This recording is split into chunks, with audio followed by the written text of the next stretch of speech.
কাঁঠালের বীজগুলোকে যদি একবার এইভাবে রান্না করা যায় না, সত্যি বলছি খেতে অপূর্ব লাগবে। তার জন্য আমি কাঁঠালের বীজগুলো ওপরে সাদা অংশটা ছাড়িয়ে নিয়ে হাফ হাফ করে কেটে নিয়েছি। এরপরে কড়াইতে জলটা ফুটলে বীজগুলো দিয়ে হালকা লবণ আর হলুদ দিয়ে ভাপিয়ে নেব।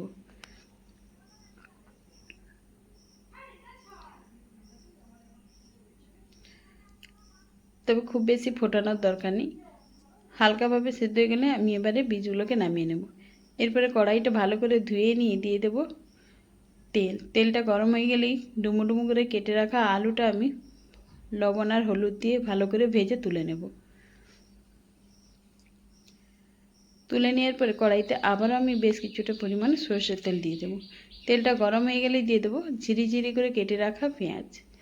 পেঁয়াজটা আমি রং চেঞ্জ হওয়া পর্যন্ত ভেজে নেব।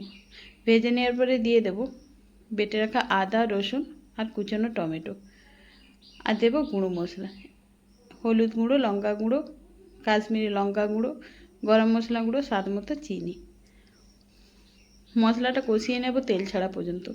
তেল ছেড়ে দিলেই ভেজে রাখা আলু আর সেদ্ধ করে রাখা কাঁঠালের বীজগুলো দিয়ে ভালো করে মশলার সঙ্গে আমি কষিয়ে নেব। মশলাটা গা মাখা হয়ে গেলেই দিয়ে দেব অল্প পরিমাণে জল, শুধু সেদ্ধ হওয়ার জন্য, আর দেবো স্বাদ মতো লবণ। যেহেতু আমার লবণটা প্রথম থেকে হালকা করে দেওয়া ছিল, তাই জন্য আমি শেষে লবণটা দেখে দিতে হবে। ঢাকা দিয়ে আমি সেদ্ধ হতে দেব।